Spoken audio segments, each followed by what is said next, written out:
प्रधानमंत्री मोदी के जो समर्थक हैं उनसे भी पूछिएगा कि ये मीडिया देख के कैसा लगता है, तो कहेंगे बिका हुआ है।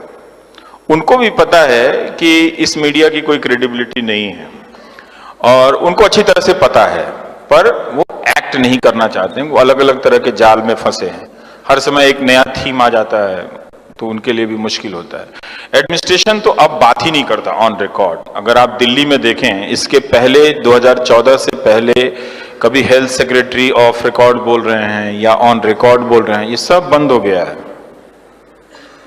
सब बंद हो गया है। तो अब कुछ पता ही नहीं चलता है कि क्या हो रहा है। तो एक क्रेडिबिलिटी एडमिनिस्ट्रेशन का भी है कि वो अब पूरी तरीके से मान लिया है कि अब उसका कुछ हो नहीं सकता, तो वो चुप हो गया है। अब जिस भी तरीके का वो समझौते कर रहा है, पता नहीं क्या कर रहा है वो।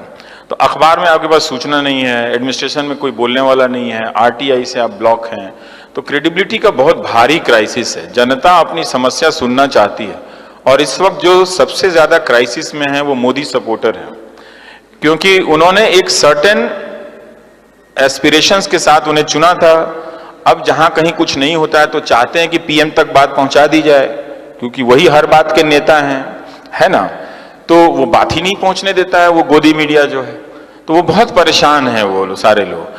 तो इस मीडिया का स्ट्रक्चर आप समझिए कि ये क्या कर रहा है।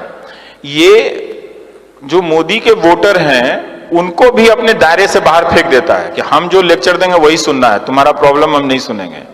और आप जो उनके वोटर नहीं है मान के चलें, वो आपको भी नहीं दिखाता कि ये वॉइस ऑफ डिफरेंस है या अदर वॉइस है, अदर रीजन है, आपको भी नहीं दिखाता। तो वो एक मीडिया जो है वो एंटी पब्लिक मीडिया है ये पूरा। इसीलिए मैं कहता हूं कि आज का अखबार और टेलीविजन लिख के पर्स में रख लीजिएगा। देर हो गई है वैसे बहुत, अब आप कुछ कर नहीं सकते हैं। भारत के लोकतंत्र की रोज हर पल 24 घंटे हत्या कर रहा है, उसका कीमा बना चुका है वो पूरी तरीके से अखबार और टेलीविजन।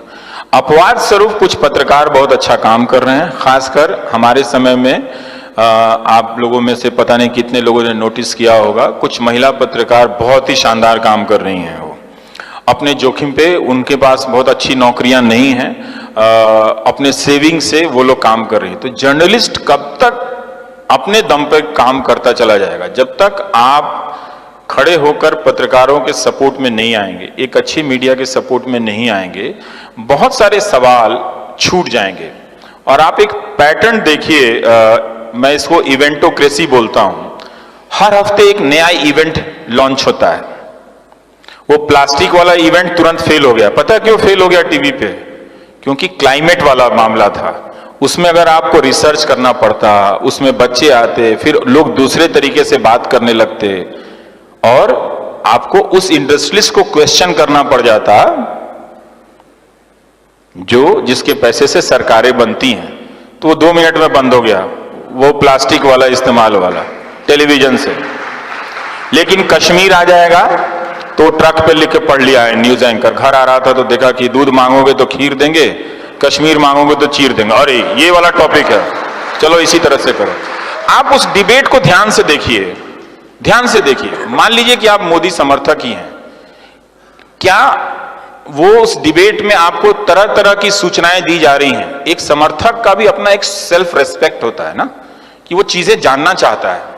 तो क्या वो मीडिया आपको ढंग से बता रहा है, आपका सेल्फ रेस्पेक्ट बढ़ा रहा है? वो दरअसल आपको इंसल्ट करता है रोज कि आप उनके वोटर हैं, आपको गलत बातें बताकर, झूठ बातें बताकर लाल रंग का टांग देगा। चिन्मयानंद स्वामी के खिलाफ कुछ होगा, सब साइलेंस में चले जाएंगे। आजम खान के यहां बकरी पे भी केस होगा, घंटों घंटों बहस होने लगेगी। तो वो आपको हमेशा एक अपने पड़ोस के मुसलमान को वो हमेशा दुश्मन के रूप में देखना सिखा रहा है। मैं साफ साफ कहता हूं और इसको आप नोट कर लीजिए। और ये बात मैं लड़कियों से कहना चाहता हूं कि भाई देख लेना, जो लड़का किसी समाज से नफरत करता हो वो ना अच्छा पति बन सकता है, ना प्रेमी बन सकता है, ना भाई बन सकता है। देख लेना, ऐसे किसी लड़की से, आईटी सेल वाले से शादी मत कर लेना भाई, बता रहा हूं ध्यान से। पता चला कि दहेज तो नहीं देना चाहिए, माँ बाप ने चोरी छुपे कुछ पैसा दिया, लाखों रुपए भी गए, और मिल गया नफरत करने वाला, तो वो प्रेमी नहीं हो सकता है। मोहब्बत बहुत जरूरी है दोस्त, मिट्टी से भी और इंसान से भी। ऐसा नहीं हो सकता कि इंसान से मोहब्बत ना करो और कहो कि हम मिट्टी से मोहब्बत करते हैं। हम मिट्टी से मोहब्बत इसलिए करते हैं कि उस मिट्टी में बसने वाले इंसानों से भी मोहब्बत करते हैं। ये बात ध्यान रखिएगा। आज इंदौर में बीजेपी के आईटी सेल के प्रभारी हैं विक्की मित्तल, फेसबुक पे उन्होंने क्या लिखा कि गोडसे जी की पिस्तौल की नीलामी करवा दीजिए, पता चल जाएगा देशभक्त थे कि आतंकवादी थे। हम यहां पर आ गए, गांधी को मारने वाले के लिए ताली बजा के आप हिंदुस्तान नहीं बना सकते, नहीं बना सकते हो आप। जिस देश में गांधी के हत्यारे को देशभक्त कहा जा रहा है, तो गांधी क्या आतंकवादी थे? अब हम यहां पर आ गए हैं। क्या आपने उनको वोट दिया तो इसकी सजा इतनी दी जाएगी आपको कि आपको मूर्खों के झुंड में बदल दिया जाएगा? कि एक वोट देने के बदले, आप कितना प्यार करते हैं प्रधानमंत्री को, लेकिन उसके बदले में आपको उस झुंड में बदला जा रहा है कि आप गांधी के हत्यारे को गोडसे जी कहें। थोड़ा सावधान रहिए। हो क्या रहा है इस देश में? और वो फेसबुक पे लिख रहे हैं। ये कभी हुआ था? कभी नहीं हुआ था। क्योंकि ये पॉलिटिक्स, आईटी सेल और मीडिया ये मान के चलता है कि आपने अपनी बुद्धि स्थगित कर दी, आप में बुद्धि नहीं है। मैं नहीं मानता। मैं उनके वोटर को बहुत सम्मान से जानता हूं। मुझे मालूम है कि वो एक अलग तरीके से सोच रहे हैं, लेकिन उनसे, वो चूंकि उनको वोट देते हैं, उनसे बदला नहीं लिया जाना चाहिए।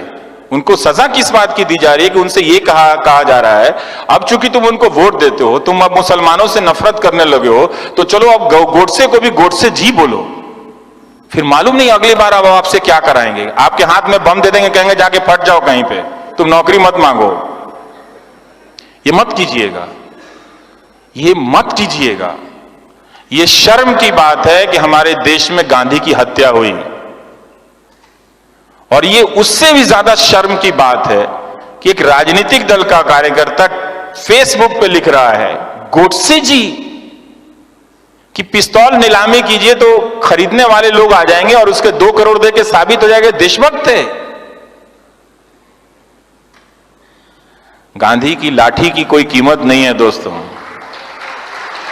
कोई कीमत नहीं है उनकी लाठी की।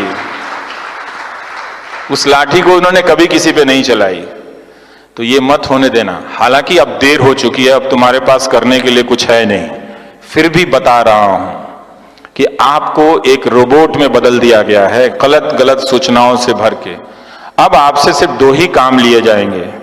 समुदाय के नाम पे, धर्म के नाम पे आपको एक झुंड में बदला जाएगा कि आप जाओ उसको मार आओ, पहलू खान को, या फिर आप सुबोध कुमार सिंह को मार के आओ। उसे भी इंसाफ नहीं मिला, सुबोध कुमार सिंह को भी इंसाफ नहीं मिला, पहलू खान को भी इंसाफ नहीं मिला। ये आप समझ रहे हो कि क्या हो रहा है? समझ रहे हैं इस बात को? अच्छे से समझिएगा, गुस्से में मत समझिएगा, कोई फायदा नहीं है दोस्तों। इसलिए आपका मीडिया जो है, मैं थोड़ा भटक के कह रहा हूं, कहना जरूरी है, फिर मौका नहीं मिलेगा आपसे।